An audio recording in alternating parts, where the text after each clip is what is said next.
asalaamaaleykum mbokku internet IJA TV asalaamaaleykum waa Sénégal comme niñ koy defee ak yéen samedi bu jot fii ci seen plateau le soir de l'actualité Abdou Fass au majeur ci seen site internet IJA TV ñu ngi leen di nuyuwaat tey di leen sant leen gërëm ci tànneef bi ak topp bi di leen ñaan rek ne abonné leen et activer la cloche de notification bu ko defee samedi bu jot di ngeen mën a jot émission bi amati nañ bànneex ak mbégte jàkkaarloog majeur Kandji fas yéene sax moom waxtaan bu yaatoo tey li jëm ci actualité politique mais également li jëm ci nouvelle bu neex a neex boobu nga xam ne livre am bi daal dina génni mu benn livre bu am solo tuddee ko guide de formation civique et morale des forces de défense et de sécurité du Sénégal gis ngeen ko livre bi moo nekk nii deuxième partie émission bi moom la ñuy waxtaanee tuuti rek lañ leen ci may du ñu xóot en tout cas képp koo xam ne rek bëgg nga commander livre bi génni na mu ngi nii 15000 francs lay jar nee naa ko livre bi macha allah ak am solo bu mu am solo. waroon na mën a romb foofu mais da ko def rek bu wàcc noonu bu ko defee rek que ce soit force de défense et de sécurité dinañ ci mën a am mais également civil yi soxal na leen parce que lépp loo xam ne le citoyen war na ko mën a xam muy droit ak devoir ci réewam moom taxañ na ko ci biir livre boobule moom major Kandji bi tax dañ koy nuyu deuxième partie émission bi daal fexe leen ba ngeen suivre ko ndax on va parler que du livre major ñu ngi lay fay comme ni nga ko waxee. Donc nous sommes très heureux d'avoir fait la compilation de ce livre. Ce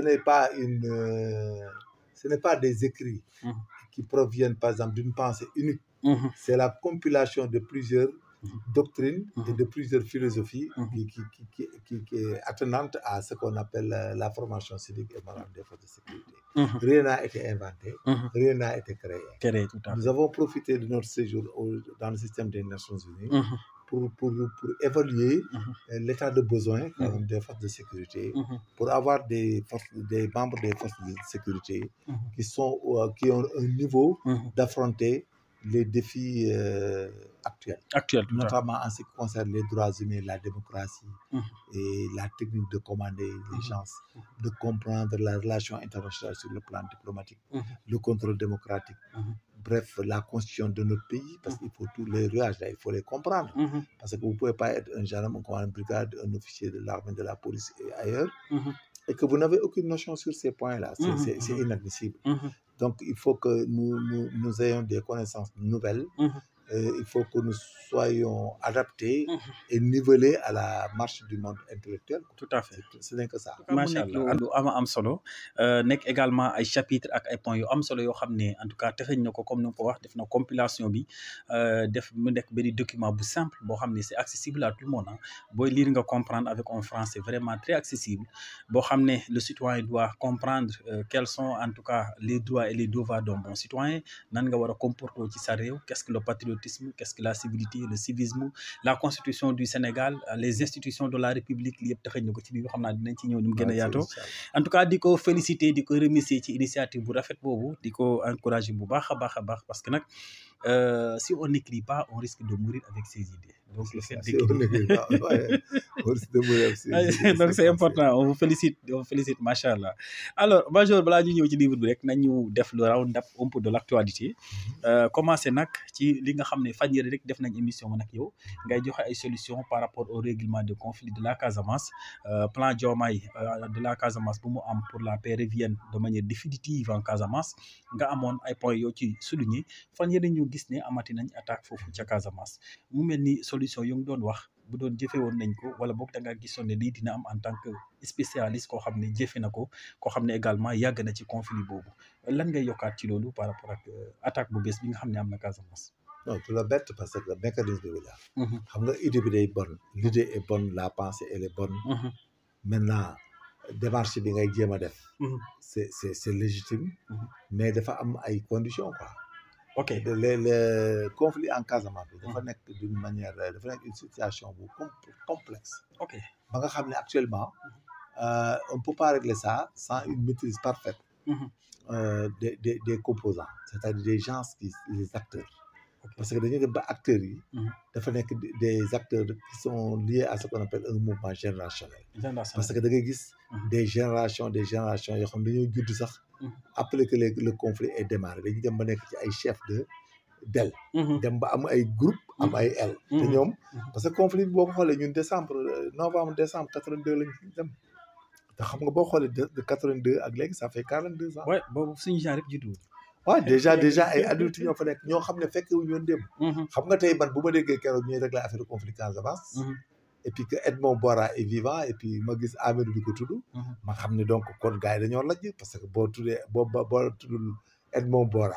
waxoo Salif Sadio waxoo ñoom Amadou wala waxoo ñoom Ila Tendé ñoom Serif Badiane ñoom Cheikh Badji ñi dee na. y a énormément de personnes yoo xam ne ñu leen daan jàpp di nekk ak ñoom di leen téye ba ñoom kamu ngi ñëw. donc bu ma gisee nit mu def benn démarche rek dama ci expert li ma def kay je défie tout le monde. da nga ko xam man je savais que dañuy attaquer et puis les gens vont torpiller la volonté du premier ministre. donc attaque bi bettu la. non bettu ma jamais xam nga wax naa la ko ci plusieurs émissions. waxoon nga ko nee naa ko tout ce que vous ferez.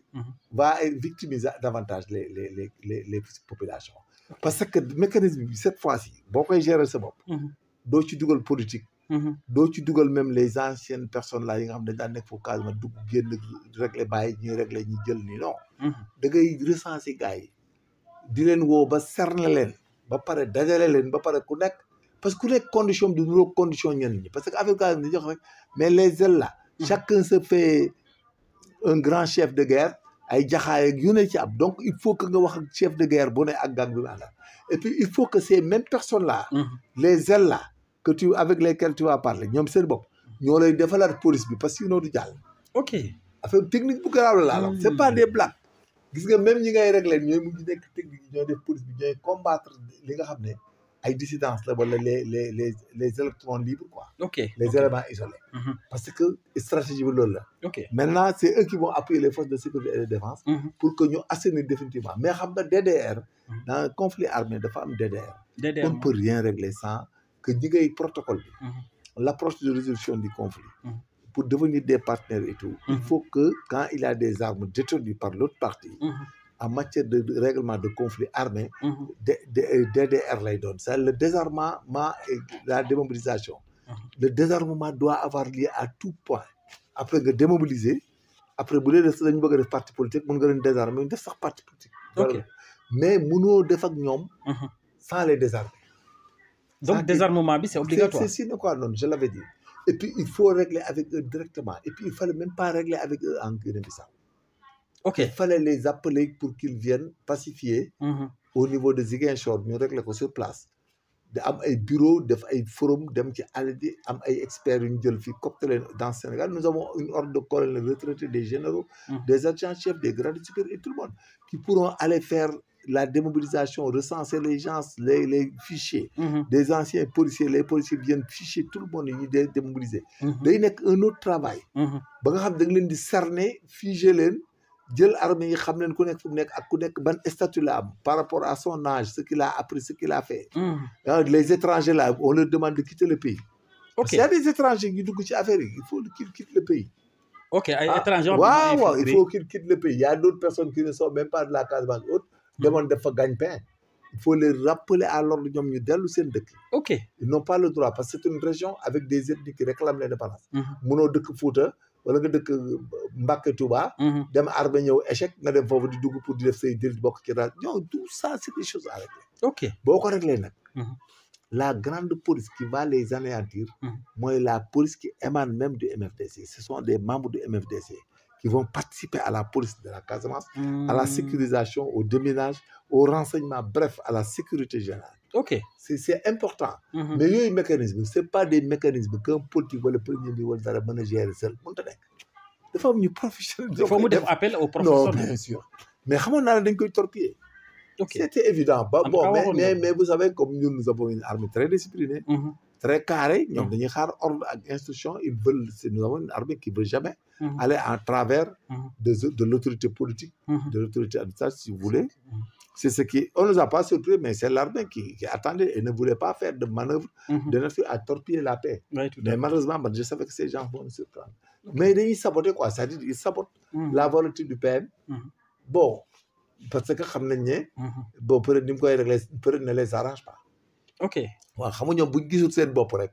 da cee am aussi ay gars yu tapis dans l'ordre de torpiller le projet. ok chaque fois ñooñu aussi il faut nga nekk professionnel. comme ñun xam leen on les connaît pour non da nga leen di maîtriser xam leen mettre leen en demeure. et puis di leen surveiller. parce que dañuy dem di yàqal xam nga Casamance dafa yomb a yàq. parce que boo amee sa 10 gosses yor ay Kalachnikov rek mën nañ dem ci benn dëkk ya saboté fa dem seen yoon. Oui, tout à fait. dem suulaat ko ci. Après, on dira que donc c'est très très sensible et c'est très professionnel. C'est pas des fala-fala. Il faut des moyens. Il faut des responsabilités des gens yu ko xam am ci responsabilité. par exemple doo ci dugg sax ñu lay yilif ni da la jéem a torpiller wala di jaar non da ngay dem jël am autorité bi.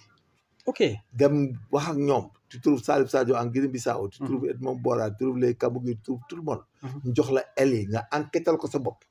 wut ay éléments yu la ko enquêtal nga cerner leen moo leen ñoom ñu nekk catégoriser leen sectoriser leen ku nekk nga xam fi mu taxaw boo paree nag ñoom ba wax ak ñoom ba affaire bi leer ba mu jeex léegi nag foofu tu déroules maintenant les autres avantages qui sont la démonétisation et l'intégration. Intégration, oui. Il y a des personnes yu fa nekk ñoo xam ne ci yàgg def ci 20 ans 30 ans 40 ans ba am ay 70 ans. ñooñu ñëpp da ngay am noo leen gérer du benn ak goos yi ci am ay 20 ans 30 ans 40 ans. Maintenant nag tu en utilises et tu en uses pour que tout ce qui est base da nga koy maîtriser tout ce qui a été dépôt de mine nga xam ko. les armes ñu saisir ko détruire ko. tout cela boo ko defee nag ba pare nag da ngay il faut nga créer agence. ok de sécurisation de la Casamance qui sera constituée par ces gens les convertis. ok donc c'est un grand processus et c'est un long processus et ça sera suivi avec des experts waxuma ay professionnels yëpp. ay professionnels waaw ay experts lay doon. xam lañ koy commander ferme. xam nga problème bi foofu dafa am ñoo xam ne c'est pas le grade ni ay ancien nangam wala architecte wala de non. y a même des gens yoo xam ne fii jëlee ko ne yoo xam ne xaalis bi ñu naan yóbbu ci MFDC ñoo ko doon yor xam nañ fu ne fuñ ko daan joxe. ok non y a des ressources humaines pour ça mais c'est normal parce qu'une autorité comme à la personne du Premier ministre. quand tu veux la paix à tout prix quand même da nga yóbba emporter quoi parce que tu veux à tout prix que ça se règle. ça se règle donc li nga fa fekk tu fais l'état des lieux ce qu'on t'explique. nga gëm ko dem ci gars yi mais pratiquement ils te font passer à côté. waaw bi léegi xale à côté et puis loolu moo voilà loolu je savais. xam nga bu mujj bi wax naa leen ko nee naa leen même xaalis bu ngeen fa dugal. vous allez provoquer des attaques. parce que vous allez victimiser la population. parce que tant qu'il y a la prolifération des armes légères. de petit calibre. que ces gens-là ne sont pas cernés ne sont pas connus. mais ça passe pas. ça ne passe pas. village boo def xaalis tey suba gars yi xam nga ñëw attaqué waay jël bagage yi. oui tout à fait tout à fait. ah c'est ça le problème. finalement Casamance da ngay mujj sax yow si tu mets de l'argent là-bas tu les victimises davantage. parce que fi mu ne nii à tout prix à tout moment. parce que doo leen xam dañuy pare nëbb seen fetal ñëw ci dëkk bi def la leen. tu peux même dépasser un menuisier bu nekk ci atelier gars yi après di fekk ci lañ bokk. exemple laa la jox. donc loolu c'est du professionnalisme. et puis il faut que tu sois ferré en renseignement criminel. il faut que tu sois très bon en renseignement criminel. pour nga mën ko gérer. ah oui il faut nga def renseignement criminel. il faut nga def analyse criminelle. il faut nga def investigation. il faut nga def approche de résolution des conflits. il faut nga xam nooy recruter éléments focaux yi. puis nga xam nooy wax ak ñoom la diplomatie et la relation dans ce domaine. y a beaucoup de choses. par A ou par B da ngay régler ñi ko jàng ñi ko mën. sinon tu réussis pas c'est clair. oui tout à fait. amul sentiment c'est pas une affaire politique. tu règles pas avec les gens professionnels tu réussiras pas. tu perds ton temps et tu perds ton argent et puis tu vas les permettre de se rebeller davantage ils vont semer le bordel parce que dafa am ñoo xam ne sax da nga leen di surveiller sax te fekk ñoom nekkuñu Casamance ils sont à partir de Dakar. il faut surveiller même ceux qui manipulent pour torpiller la paix. c'est tout un ensemble de stratégies. parce que on sait que ñu bari dañuy yàq. ils veulent pas la paix en Casamance dañuy yàq. ils sont là def ko seen grenier seen mange mille. chaque fois ils sont là ils organisent des gens lu autorité dépose ñu yàqat. y a des malveillants des gens malhonnêtes ils gâchent tout. maintenant nag yow yaay am sa fayda jël ñi mën ñu suree ñëpp koo ci jàpp muy torpiller wala dara nga def ko ci camp. nga dóor nga sanctionné ko c'est normal. en tout cas c'est ça sinon rek bu ko defulee. sinon du jeex man je savais boo ne xaalis rek dugal nangam rek. am na gars yu koy torpiller man je savais que dañ koy torpiller bettuma man chaque matin damay xaar dinaa dégg ne gars yi laal nañ dara. dañ leen koy defloo rek. ok mais boo amee ay professionnel rek. waaw ñu commencé ko. léegi ñu xam li ci nekk lépp. dëgg la waaw et non puis nañ am professionnel rek. waaw si affaire bi noonu la foofu noonu la. c'est comme ça que ça marche. on peut avoir des gens à l'intérieur du pays en Guinée-Bissau et partout. fu ñu dugg mën nañu xam ne. Et puis après tu verras que ça va aller très vite. mais c'est du professionnalisme. mais jiital xaalis bi du solution. waaw xaalis bi doo ko jiital.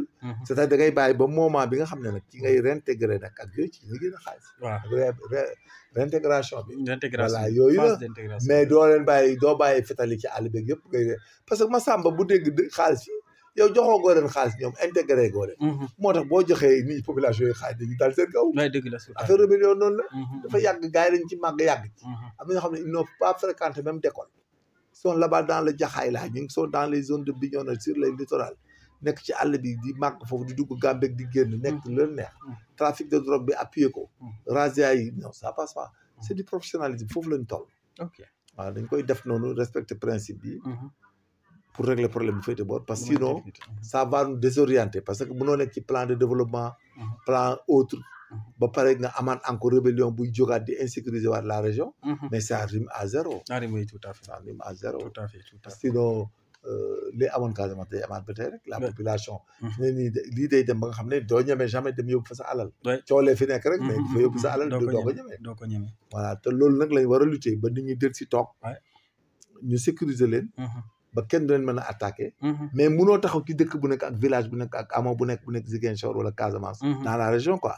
di ko protéger. li ngay mën mooy une protection générale avec un dispositif de sûreté. avec basé sur la sécurisation. léegi nag ci ngay basé wu nag. nga xam ne lu yëngu na nga koy xam. ku def nga jàpp. avec des sanctions dures dem sa yoon. parce que insurrection la koo ci jàppat 10 ans 20 ans wala perpétuum day dem ah.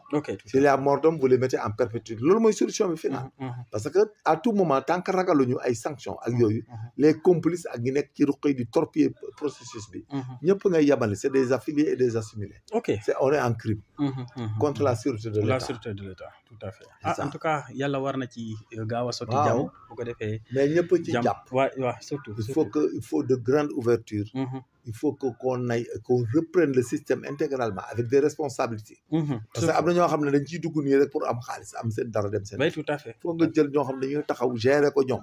parce que lii ñun ñëpp ko jàng dañ ko jàng mën ko c'est pas le grade. ok ah oui dañ jàng approche de résolution des conflits ah. ok pas une affaire de grade. pour le régler ah.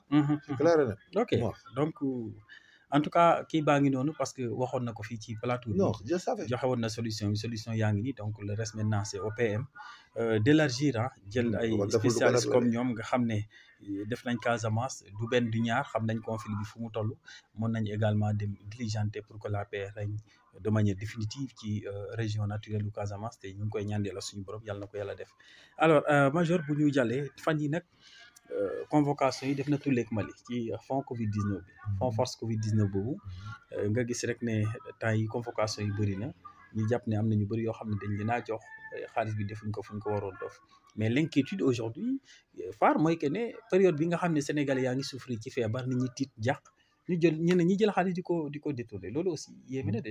oui yéeme na ils ont été avertis sax avant que Moustapha Ba di génn avant Macky Sall di dem. le rapport d'audit avait dit qu'il y a certains cas qui nécessitaient des poursuites judiciaires. Oui, tout à fait. C'était déjà bien étiqueté. Question bi fii c'était un problème d'abus de confiance. ok parce que en vertu d'un contrat bien défini là. on leur a donné pour qu'ils aillent donner à d'autres loolu rek lañ leen laaj. ils n'ont qu'à dire où ils ont donné l'argent s'ils l'ont pas donné ils remboursent. il y a pas de théorie à dire ah. c'est un problème de deniers publics qui ont été donnés. parce que dañu nekkoon dans la résilience. il fallait qu'on supporte durement les affres de la Covid-19. Les difficultés inhérentes à la Covid-19 parce que c'était défini tout simplement par le défaut de productivité. Parce qu'on était en pandémie mondialement et en endémie nationalement. Dans une maladie, dans une épidémie nationale et une pandémie internationale. Donc, il y a deux hypothèses. En interne, on ne produit pas. Et ceux qui venaient de l'extérieur ne venaient plus parce qu'eux aussi, ils ne produisaient pas. L'État a consenti la somme de 1 000 milliards. Donc, félicitations et bravo à l'État d'alors. Maintenant, le président de la République l'ont affecté à des services compétents qui l'ont donné à des personnes. Et chaque gars, il et puis, ils n'ont pas donné l'argent. Parce que ku nekk dafa jël dem. Maintenant nag piège bi mooy lan jox nañ la ne tu donnes à des gens. mais tu fais un bordereau de remise. bi waaw tu donnes à chacun defal leen ay fiches ku nekk signé def pour carte d'identité def téléphone am def adresse am ak montant reçu. su paree nga boole yëpp delloo ko ki la joxoon xaalis bi. Ouais. je pense am na ñu ko def d'ailleurs. am na ku mel ni ay temps ay par def na ko. Baba am di xaw ba wax na ba mu des 2 millions mu fay ko. bon voilà man je savais que c'est résiduel. et c'est ça l'Africain. Africain yi amuñu rigueur boobu. je savais que y aura des pertes résiduelles. ok waaw loolu nag foofu la ñuy amee problème. parce que dana am lu ñu ci joxe mais il donne pas tout dana am loo xam ne day jaar à gauche. ah waaw bien sûr ceeb bi manqué wala nangam. xam même bu ñu la joxee 1000 tonnes. dana demal joxe ji ko. su amee benn pertement rek da nga ko war a constater. par huissier. taxaw ne lii dafa yàqu dafa nangam photo ko huissier bi def constat. boo ñëwee teg ko table ji doo am benn problème. mais quand même y avait un peu de manque d'orthodoxie. dans la remise. aux nécessiteux. bi nga xam ne ñooñu jël xaalis bi. ñu jox leen ko donc ñu leen ko jox ñoom gàcce ngalaama. parce que un président de la République qui a l'honnêteté de prendre 1000 milliards la ba ci dara jox ko ay nit. mais ku ci def lu ci warul. parce que la Cour des comptes avait dit qu'il y avait 6 milliards et quelques de manque de non justifiés. Maintenant nag loolu gars yi am na lu ñu ci justifié. li ci des nag ay CV sporadique ça fait quelque part ici 80 millions là-bas 150. là-bas ceci cela. mais maintenant celui qui peut pas dire à qui tu as donné l'argent mais tu seras obligé de rembourser. c'est le principe. ok maintenant que du ministre bi nga xam ne moo nekkoon à la tête du ministère de la santé Abdoulaye Diouf Sarr. waaw xam nga moom boo demee ba ci biir mën na am kii bi daaj yeeg yooyu. ils ont fait la sorte de tous les fonds légalement. ça si on lui a donné l'argent. et il a imputé l'argent à le DAGE. lui a dit que j'ai donné l'argent ba millimat moom yoonam di ci am problème. DAGE bi mooy justifier ñi mu ko jox su ci amee ñu justifier moom la ñu jàpp. ok mais DAGE bi dafa mel ni joxe na 150 millions. oui DAGE bi la non. c'est lui. ou bien c'était un autre. oui non mais DAGE même bu joxe 150 millions. mais quelle est la responsabilité du ministre. non le ministère de la Santé il met le fonds à la gestion. parce que au-delà du ministre dinañu remonter bi ci président mais dañ commencé. c'est la gestion comptable que tu donnes l'argent est là a été partagé sur des livres partout c'est-à-dire gars yi li ñu jot problème bi mooy ñan lañ ko jox ñi jot xaalis. dañ ko war a justifier ça. waaw ñoo koy justifier jeex na yow le ministre là mais le ministre là du jël xaalis bi nii il n'est pas bête du ko def. il a donné l'argent par des écrits même boo ko defee restourne mooy ma jox la 100 millions nga signé ko ñoom jox ma 50 mais c'est ton problème. ok. Je suis désolé, mais c'est ton problème, monsieur. Dans ce cas, on ne peut pas poursuivre. Mais c'est ton problème. Tu m'as signé les 100 millions. Okay. Mais 100 millions, mais je perds. Ok. Ah, en tout cas, c'est... Mais le ministre, là, quand il vient, mais l'argent a été donné à DAGE. Le DAGE m'a donné des écrits que voilà. Il a partagé tout l'argent. À ce qu'il a donné. Maintenant, nous, DAGE, nous avons le jokhaz. Si nous avons jotul. Nous avons DAGE. bu ci amee ñoo xam ne ñoom it dañoo jot te joxuñu ko ñu ngi ko waroon jox pour def retour bi. ñoom it dañ leen jàpp. l'affaire est facile à enquêter et puis je pense que comme ni ko procureur waxee. mais l'affaire part vite ah. la DIC a dans un temps record procureur bi mu jotee dossier bi dans un temps record la DIC a élucidé l'affaire. oui tout à fait da lay woo ne rek justifier mënoo ko. mooy moom defal le PV bi en 48 heures nga def c'est très simple. ok y a aucun problème dans cette affaire. Parce que le rapport d'audit du temps de Macky Sall avait dit qu'il y a des manquements qui nécessitent des poursuites judiciaires. Parce qu'il y avait des gens qui avaient reçu l'argent, des communes de toi avant les crèmes. Donc, c'est voilà le problème, tu rembourses et puis c'est tout. Peut-être que tu as dit que tu rembourser, il y a extinction de l'action publique. Point barre. Ok, boo ko remboursé mu jeex. waaw boo remboursé jeex na là-bas dans les cas pareils là. soo andee rek si tu représentes jeex na à charge de représentation de restitution ou de. c'est ça l'abus de confiance en vertu d'un contrat bien défini à charge de restitution. de représentation même la remise en fait partie. oui tout à fait. tout à fait maintenant ñi wax ne affaire bi dafa war a remonter ba ñu poursuivre. Macky Sall ci Macky Sall les 10 milliards a été tout donné il n'a détourné un rond là-dessus. c'est lui sax même qui devait les poursuivre xanaa. Poursuivre les gens qui ont donné l'argent. Il a donné à des ministères qui ont tout donné. Ils ont acheté, ils ont tout donné. Ils ont tous ses responsabilités. Il y a des responsabilités du président de la République. Il y a beaucoup de gens qui ont t'enliser dans la merde. Donc on ne peut pas engager la responsabilité du président. Pas du tout. Man, yo, même si tu as beaucoup de dépenses. Mais yo, ñu jox la nga jot ben jox sa jabar dépense. sa jabar dem jox dépense bi bon bi dem marché toggul carotte toggul nawe toggul tan lu dog ceebu taatu ne boo xam ne jën kese la ci mais s'il a des problèmes bon bi la ñuy laaj bon bi aussi ñu laaj ko ne comme lan la mën a kat madame bi may dem marché daf ne ma joxal ma tontine 1000 francs moo tax jënduma carotte ñu jàpp madame jeex ok mais c'est tout. Mais mënoo dem ci un président de la République qui débloque 1000 milliards jox ko ay nit en pièce comptable avec le trésor public ñu jox ko mu jeex nga di ko tudd. Allons-y on n'a qu'à parce que le fait de se faire débouter. parce que les magistrats aussi attention ils sont en train de prendre les responsabilités. ñoom fi ñu toll la ñuy toll. gis nga UMS aussi bi mu génnee wax na ñoom li ñuy liggéey li ñuy def. L'affaire est très bien comprise.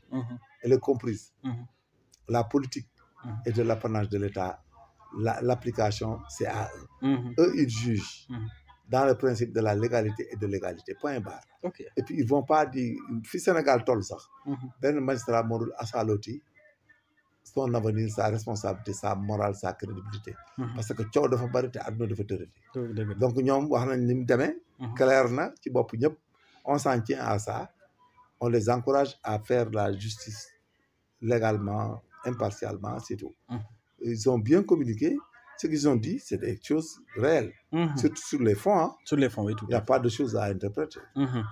Bon, pour les Farba Ngom et Monsieur, ils n'ont pas la possibilité de transiger. Non, parce qu'ils ont une hauteur. Ok.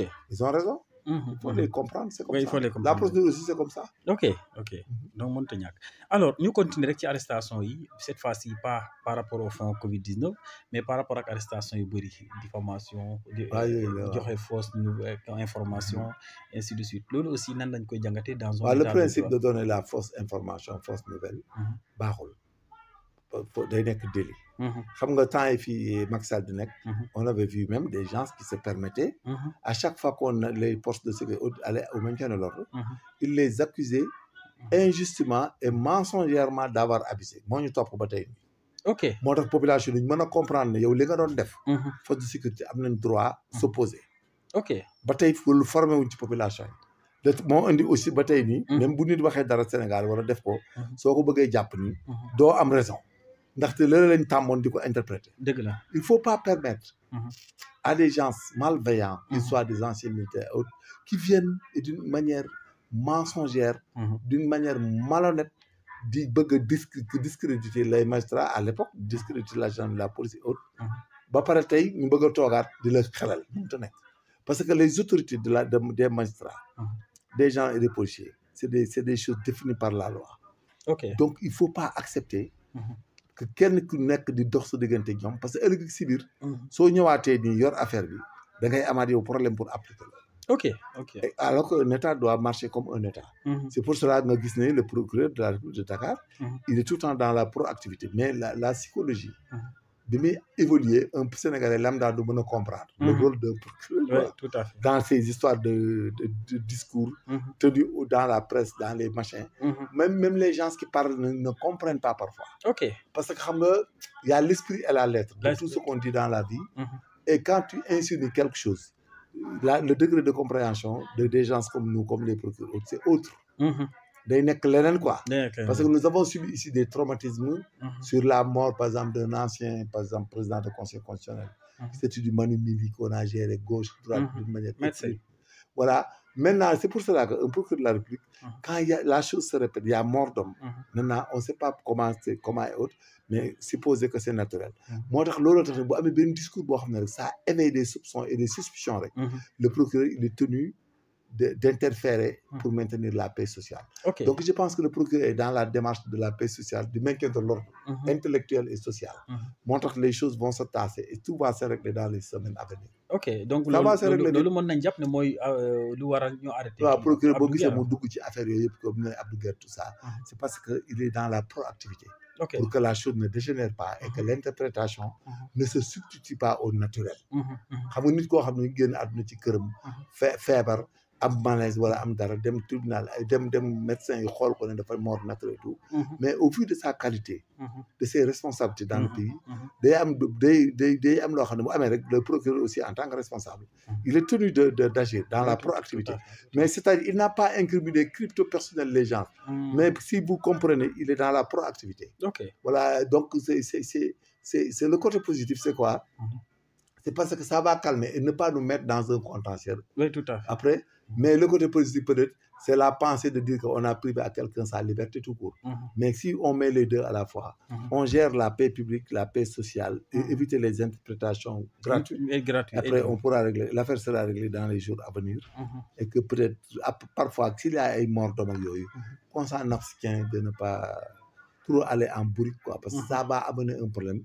Et ça va nous mettre dans un registre d'autres fiables au Sénégal. Il y a un problème, quoi. Il faut qu'on fasse attention. Surtout, est-ce que Lolo aussi, socialement, je ne dis pas juridiquement, mais socialement, est-ce que Djotul Nini Kholat, c'est une communication surtout il faut voir, parce que des fois, pas tout dire, en fait. Tu fais même pas de question de délit directement. Mais ce que tu as tenu est sujet à des interprétations négatives. Négatives, oui, tout à fait. Voilà, ça éveille des soupçons autres. Maintenant, c'est pas toi qui éveille, c'est pas toi qui dis, mais les autres qui entendent là. Hein? Comment ils vont entendre interpréter tes propos. C'est l'esprit et la lettre là qui risque de nous créer de ces problèmes. Oui, tout à fait. Donc, parfois, les magistrats aussi, le procureur de la République, il est tenu de réagir dans la proactivité pour freiner le saignement, quoi, éventuel. Que l'événement soit interprété autrement et que la considération soit débordante négativement. On l'appelle de la proactivité. La proactivité. En tout cas, nous avons raison garder, surtout. Toujours parce que ça a été dit, c'est pas ce qu'on dit ça, mais la qualité de Badio Camara, quoi, du président du conseil. Quand tu prononces son nom, son décès et autres, ça éveille et ça alerte. Oui, tout à fait. Il faut être intelligent aussi. C'est important. En tout cas, c'est intéressant. Alors, nous avons arrestation, nous avons arrêté sur la toile publique, comme Aïmbo Djamba. En tout cas, il y a beaucoup d'arrestations. Elle fait de l'outrage public à la pudeur. Parce que tu ne peux pas te permettre de parler du sexe. Même les télépublics là qui l'ont reçu peuvent avoir des problèmes. Parce que c'est de l'inceste. C'est de l'outrage à la pudeur. Les films pornographiques, même dans les télé, on met X. Interdit au moins tel def ci code. Yow nak bo ubé code bi tu n'es plus outragé. Ya ko bil sa bop xol. Mais buñ ko mbojé buñ ko nangamé ak yoy mais c'est de l'inceste quand même, soyez sérieux. Parce que là tu pervertis des jeunes. C'est de la perversion. Voilà, donc elle n'a qu'à arrêter. Elle peut dire que jigéen bo amé jëkër dang koy topato bu wàccee ngoon nga sangu toilette xéñ ñu neex di set fo tollu. Defar sa yaram diko toggal lu neex diko wax lu neex. Mais quand tu parles de sexe, inciter les gens à faire le sexe à âge différent, mais Pape Matar a bien fait, c'est très bon. Elle n'a qu'à arrêter. Il faut nous réglementer. Il faut nous appuyer. Même en Europe, ça n'existe pas comme ça. Non, ça n'existe pas. Voilà. Sénégalais, c'est de la perversion. Tu vois la toile là. Mais tu vois, les gens font du n'importe quoi. Maintenant, les femmes, suñ toogu danga mais bu ñu ci kan sax kan mooy liggéey nanga àdduna du yëpp lu sexe ak ay fecc ak war mi rek c'est pas vrai où se cherche l'argent ça pour s'habiller ak di pavaner noonu fu ñu koy jëlee il faut qu'on voie ça il faut qu'on arrête voilà c'est tout en tout cas c'est des choses à revoir parce que toile publique bi c'est une dégradation des mœurs voilà lu neex nit mu wax lu neex nit mu def même Sénégal dafa mënta nekk sax bu benn coutume dafa bokk ci source secondaire du droit là. Oui, tout à fait. Voilà, donc c'est une coutume là ñun. Tu veux pas nous prendre comme les États-Unis nga def ni jël benn slip def string di fecc ci dancing la lu du fi am waaye gis naa Miss États-Unis nga xam ne solul slip te fu mu toll di ubbi di bàyyi mu déborder mooy ne yooyu c'est américain yooyu c'est pas sénégalais. C'est pas sénégalais, oui, tout à fait. Yeggaguñ foofu parce que ñun suñu droit aussi dañ ko moraliser sur la religion musulmane en base principale donc chrétienne et puis nous avons des problèmes de mœurs, des problèmes d'interprétation.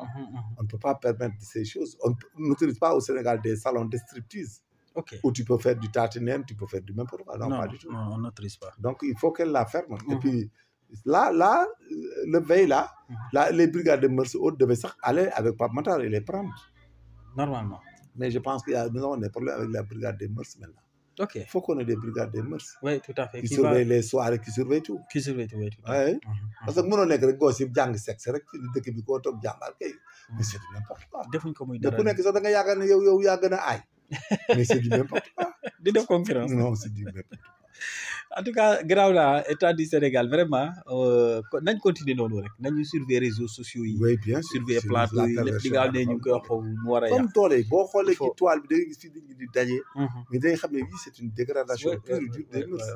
Mais mënoo ci dara. doo waxee ñu indil la coow. ay mbir yu ñàkk valeur moom la ñu. waaye ñàkk valeur la ñuy def. oui, tout à fait. da ngay xam ne am na comportement boo ko xamee xam nañ ne lii sexe rek la. c'est pas bon.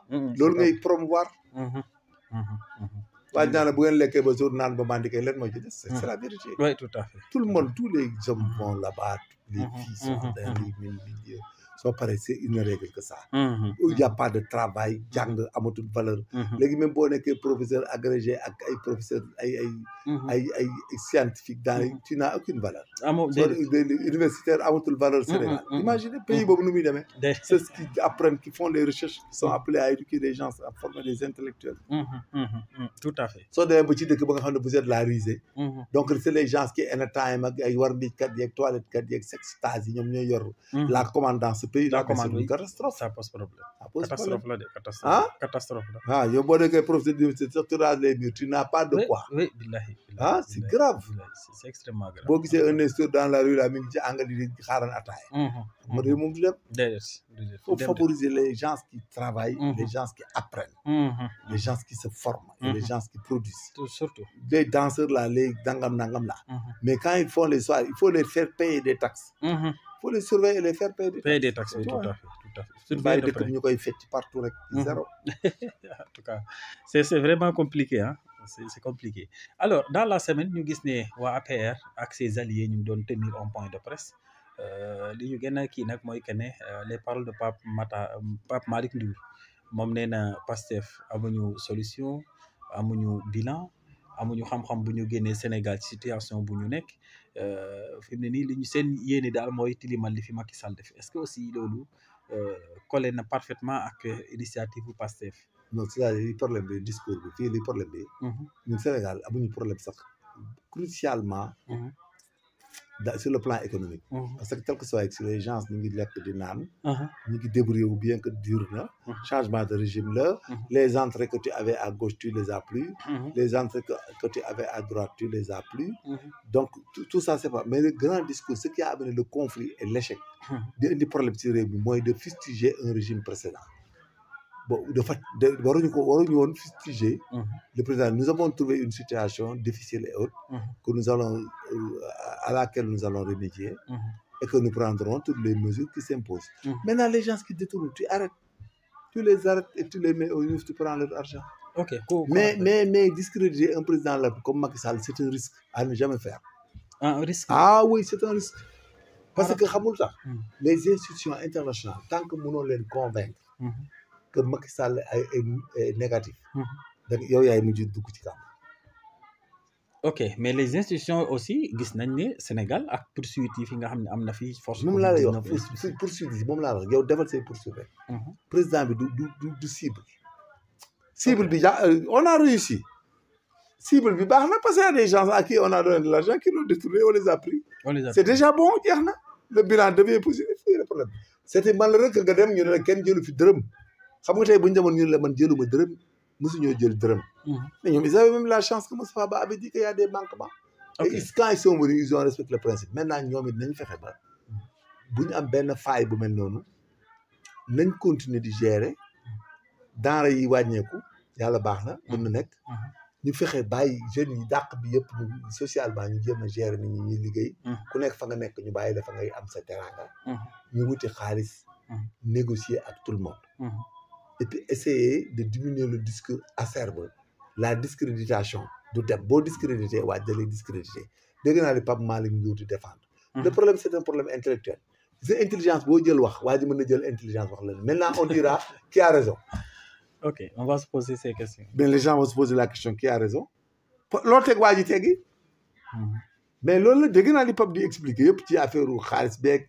ni mu demee même les montants qu'on a empruntés c'est normal il y a les banques qui avaient des problèmes de placement mais les banques vont même acheter les actions c'est une bonne affaire. Oui, ça va aller très vite. Il y a des gens qui font des placements et qui cherchent des intérêts. mais ils vont placer leur argent vite fait mais moo tax on a eu 400 quelques milliards au lieu de 150 milliards. 150 mais c'est tant mieux alhamdulilah nañ ci régler lañ ci bëgg a régler. mais fonctionnement la loolu c'est du business. parce que ñi dugal xaalis bi ni mu gaawee c'est pas des particuliers parfois. c'est des banques et des institutions de placement. et de financement. ils mettent rapidement leur argent au lieu d'aller donner de l'argent à une Kandji à qui on achète des cars à Mbacké nangam. mën na daw exploiter cars yi sax nga am moins value. mais il y a des banquiers qui vont placer leur argent là-bas toog di xoole. et vite fait et puis c'est une bonne chose. maintenant nag il faut qu'on aille vite vers ce qu'on appelle un développement, un sursaut économique. Un sursaut économique. Voilà. Il faut qu'on ait un bon PIB. Il faut qu'on ait le règlement de la créance interne, dette intérieure du pays, que l'État doit agir. C'est très bien continué. Il faut payer toutes les entreprises. Okay. Pareil, de rendre orthodoxe la donation des marchés et le paiement immédiat. Parce que nous avons de grandes sociétés au Sénégal.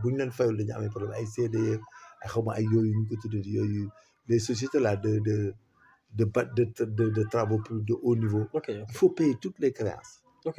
Vous faites les créances, on essaie quand même de promouvoir la santé. Je pense que ça reste. Le personnel diminue, les locaux là, ça pose problème. Ah oui, j'ai été à Fan la nuit, mais j'ai vu que les médecins et les infirmiers s'arrachent les cheveux pour régler les malades. Ils sont débordés, ils sont fatigués. Il n'y a pas de personnel, il n'y a pas d'emplacement suffisant. Il faut qu'on aille vers ça.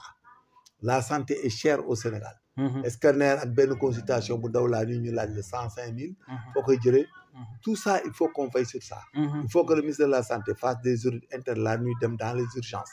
Pour la lenteur, le nombre de médecins, le traitement, les difficultés pour faire des scanners, des mammographies à l'instant même, et autres radios et autres, les interventions chirurgicales et tout ça. Il faut évaluer cette rapidité. Ça pose problème dans les hôpitaux. Et que les médecins et les autres, là, ils sont insuffisants. Il faut en former et en recruter. Sénégal, il faut qu'on recrute des médecins, il faut qu'on fasse de sorte que les analyses, les scanners, les mammographies et autres radios ne soient pas très chers. C'est cher, parce qu'il y a affaire 75 000, 80 000 Sénégal filles. Sénégalais, ils ok. Bon, tu vois les ordonnances chères, ils et puis il y a la lenteur parce qu'ils sont débordés. Brave, j'ai vu que le protocole à l'FAN est un bon protocole, mais ils sont débordés. Le protocole est rapide, quoi. Les gens sont professionnels. Ils sont assis des hautes, mais ils sont débordés. Ils ne sont pas suffisants. Il faut qu'on soit clair. Il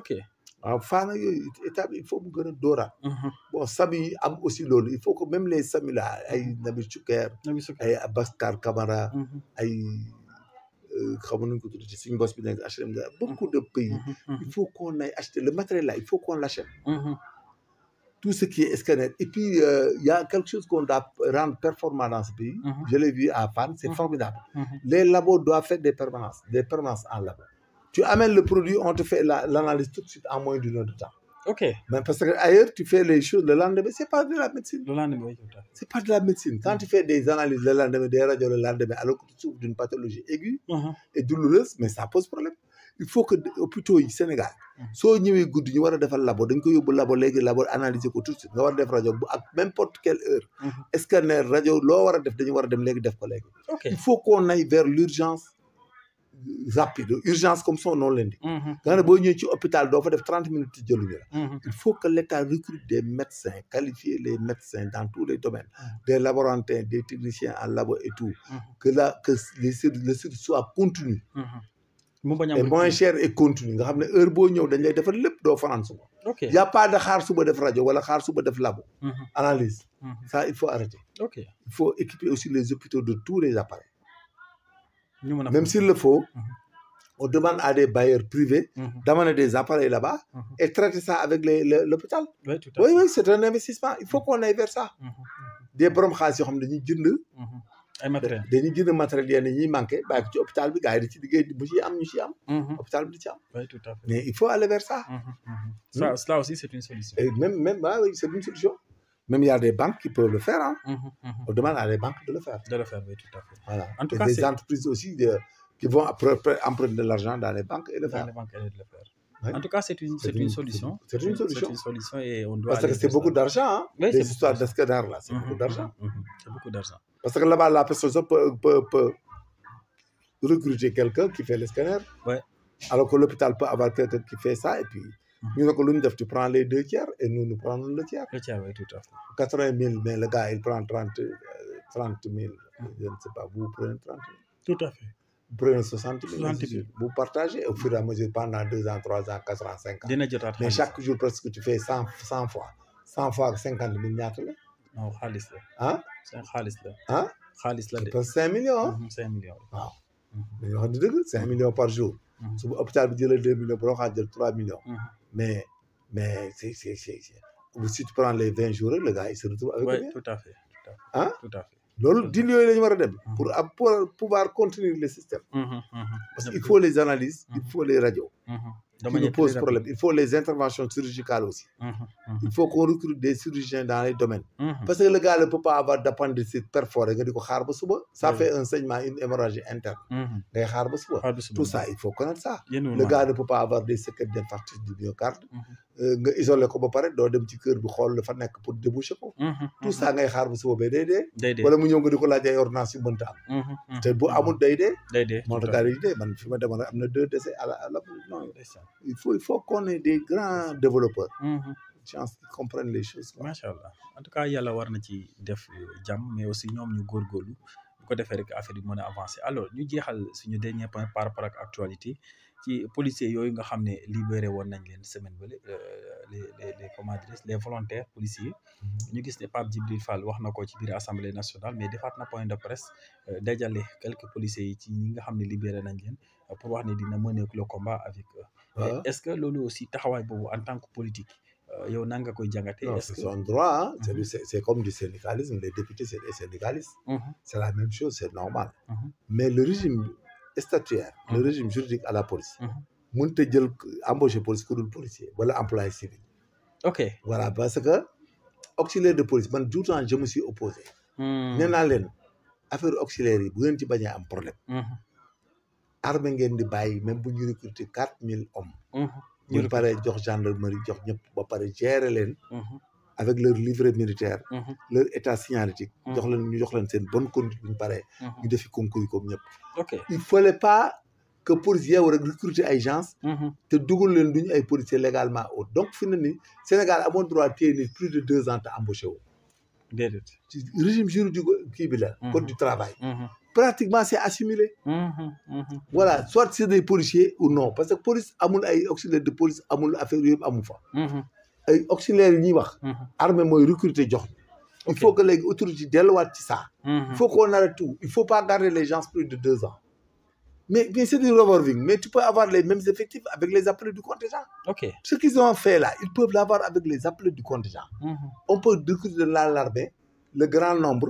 jël ay centre de formation même si ñun à Kébémer on donne ça à l'armée. L'armée vient former et après ils nous livrent les auxiliaires. Mais on le fait là-bas mais ñun on les a dans les statuts d'auxiliaires de gendarme mais c'est des soldats. C'est l'armée. Il faut que bu nangu bu benn corps jël directement les jeunes là. di leen téye 2 ans yooyu di indi ay détails. Que tout le monde soit géré sous le régime juridique d'appel du contingent. à PDL. bu ñu paree nag bu ñu ko envoyé auxiliaire de police auxiliaire de gendarmerie et autres.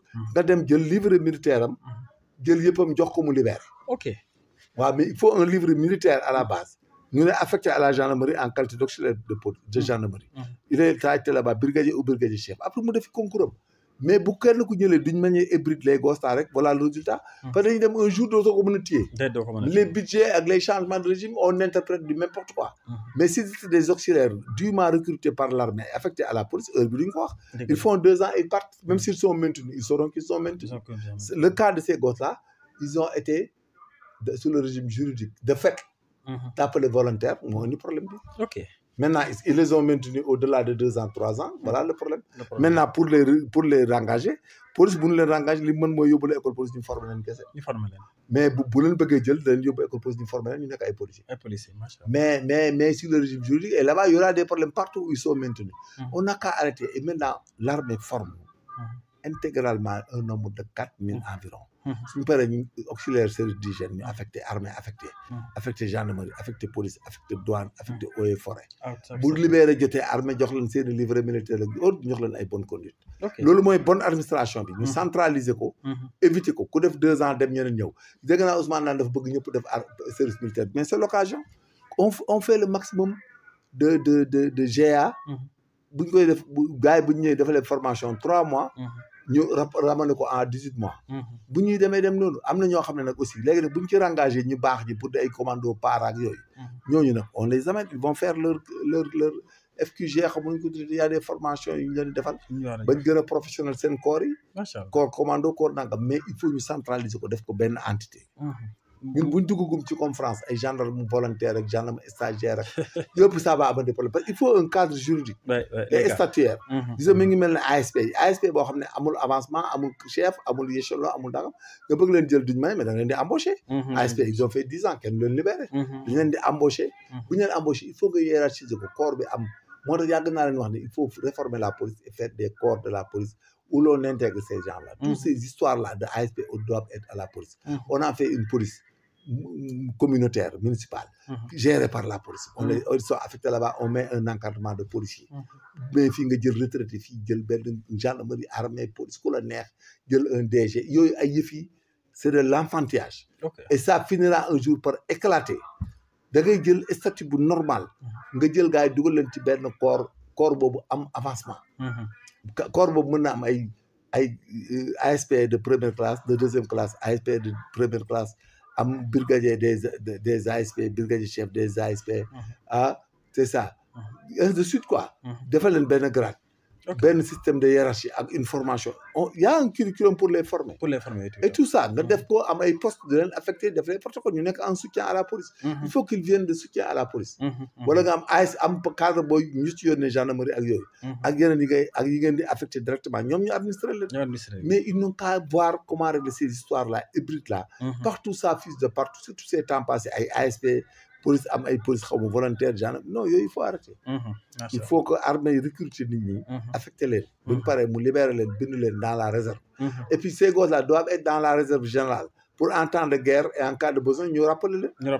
en tout cas merci beaucoup ci leeral yu am solo yooyu dem ci wàllu police ak policiers yi volontaires yooyu nga xam ne libéré nañ leen te vraiment mu indi benn tollé au Sénégal alors dañu attaqué deuxième partie major ñu gis rek ne livre bu am solo bi yow yaa ko produire yaa ko bind d'abord on va la première question mooy lan moo sabab livre bi lan moo tax nga xalaat war a bind ci guide de formation civique et morale des forces de défense et de sécurité du Sénégal lan moo la. C'est ça c'est-à-dire on était dans la formation aux Nations Unies. Dans le système des Nations Unies. Déjà j'ai été en 2007 8 9 en Haïti. Mais particulièrement quand je suis allé en Côte d'Ivoire. Donc du fait que c'est la francophonie est ardue, la mission est totalement francophone. Bien qu'Haïti c'était francophone, mais c'était francophone entre guillemets parce que l'anglais était de mise aussi. Ils étaient tout. Mais en Côte d'Ivoire, nous étions dans le développement et de reconstruire une gendarmerie et de reclasser des gens qui étaient dans la rébellion et tout ça. Donc la formation là-bas était très variée. Et j'ai vu beaucoup de matières qu'on devait enseigner. Même bii sax y a les VBG, les VSBG sax dafa bari. Il y en a trop. Maintenant, je me suis dit que mais pourquoi pas faire une compilation pour pouvoir permettre à des forces de sécurité comme les nôtres, ce qui est la gendarmerie, la police au Sénégal, l'armée et tout ça et tout le monde, pour leur permettre d'avoir benn guide boo xam ne boo compiler l'affaire bien agencé, da leen di permettre ñoom d'avoir un background dans la formation civique et morale, c'est-à-dire comment faire la police, les informations que tu dois avoir, connaître ton pays d'abord en introduction par la constitution, comprendre en quelque sorte là où nous sommes et le continent où nous sommes, les avantages, aller vraiment vers le leadership, le commandement, comment commander, comment gérer les gens, connaître aussi les droits et devoirs d'un policier, ce qu'il ne doit faire et ce qu'il ne doit pas faire, ainsi de suite, et aller jusqu'au contrôle démocratique. Et puis aller sur les immunités aussi, parce que les gens ne savent pas les immunités parlementaires et les immunités diplomatiques. Donc, bref, il y avait beaucoup de matière à compiler. C'est ainsi que l'affaire a été gérée pendant presque une dizaine d'années. Parce que moi, j'étais dans cette mission en 2013, 2014, 2015. Et quand je suis revenu, je l'ai écrit d'abord sur place, corrigé d'année en année. Imagine de 2015 que je suis revenu avec. Aujourd'hui, ça fait 10 ans. Oui, tout à fait. Avec vous aussi, vous avez participé à ça dans la correction et tant d'autres sommités pour qu'on puisse arriver à faire cela. Et ce qui permettrait à un policier, un gendarme, un militaire et même d'autres personnes de l'avoir à leur chevet et de lire ça, ce qui les passionne. Et chaque matin, ça va les armer quand ils partent au travail. Oui, tout à fait. Ça te met, da ngay xam yu bari et puis da ngay xam même les institutions internationales dañ ci am ay notions da nga xam le contrôle démocratique da nga xam comment tu dois te comporter vis-à-vis des populations, que lan mooy sa avantage par rapport aux populations, le contrôle de la relation civile ou militaire est là-dedans. Donc voilà que bref, ce n'est qu'une information qui va donner, qui va renforcer la capacité, qui va renforcer la capacité des bénéficiaires, qui sont rien d'autre que des forces de sécurité et de défense, et d'autres personnes informées qui veulent en avoir des connaissances pointues, et cela leur permettrait quand même d'avoir un background pour intégrer même la société intellectuelle. Parce qu'un gendarme, un policier, quand même, il faut que tu aies de bonnes informations en ce qui concerne ton pays, ton travail et le fonctionnement des institutions. Ça va t'armer et puis ça te permet de discuter avec autant de personnes comme nous. Aujourd'hui, si nous avons l'audace d'écrire, de compiler ce livre et de parler dans la presse et de parler avec beaucoup de gens, c'est parce que nous lire, on a été informé, on a été intégré dans d'autres systèmes, jusqu'à ce qu'on puisse aujourd'hui avoir la capacité de compiler cela. Rien n'a été inventé, c'est une compilation. Nous avons pris beaucoup de sciences policières, beaucoup d'informations dans les constitutions et autres. Les droits humains aussi n'ont pas été oubliés là-dedans, ainsi de suite, et que nous avons compilé. Et ça permet à un policier, un gendarme et autres, d'être armé sur tous les domaines. Et d'un seul coup, tu seras armé, tu vas lire chaque fois, tu vas comprendre. Et au finish, tu as le background de discuter de beaucoup de choses. Oui, tout à fait. De discuter de beaucoup de choses. Tout à fait. Non, ça, j'en sais parce que voilà. lire naa ko lu bëree bëri. Voilà. Après, même étant civil, da ngay jàng lu bëri. Parce que tout simplement, c'est un livre boo xam ne macha allah. Que ce soit le civil, que ce soit le politique, que ce soit le militaire, tout le monde en a besoin. Hein? Vraiment, tout le monde en a besoin. Oui. Ça vous permet de connaître beaucoup de choses. Oui. Et là, c'est des informations utiles. C'est pas de la littérature gratuite. C'est pas de la philosophie philosophique. Non. Et ce n'est pas ça. C'est des réalités, de comportement, de savoir-faire, de choses réelles. Tout à fait. De relations humaines, de relations avec des institutions, avec des étrangers qui sont des diplomates, les droits humains, les respecter, toutes les questions de violence qu'on chante dans nos pays d'une manière négative. Tout à fait. Et ainsi de suite, quoi. Ça te permet d'être au top et au diapason des choses. Et c'est important, tu lis ça, après tu pourras même expliquer beaucoup de choses. Débattre, oui, bien sûr. Dans beaucoup de points. Donc nous souhaitons à ce que ça soit bien publié après et que les bénéficiaires en tirent les avantages et les profits intellectuels qui seront de nature à les armer davantage dans beaucoup de domaines et dans beaucoup de choses. En tout cas, nous félicitons. Nous allons déterminer le moment de sa la cérémonie de dédicace.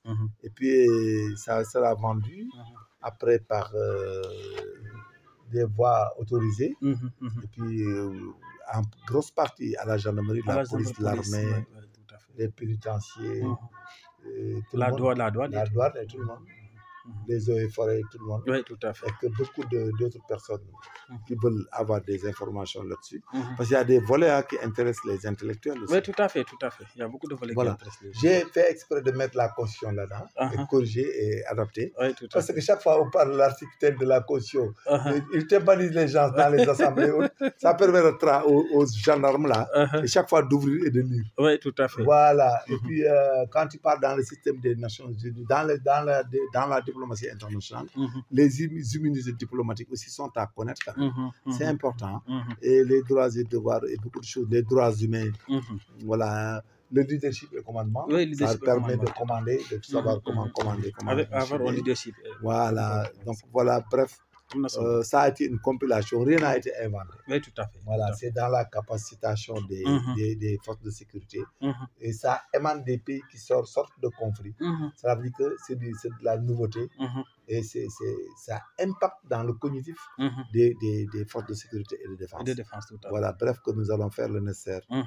Et nous allons publier ça. Et toi-même, tu vas commencer à mettre ça dans le net. Oui, tout à fait. Les préfaces et autres pour montrer aux gens que le livre est sorti.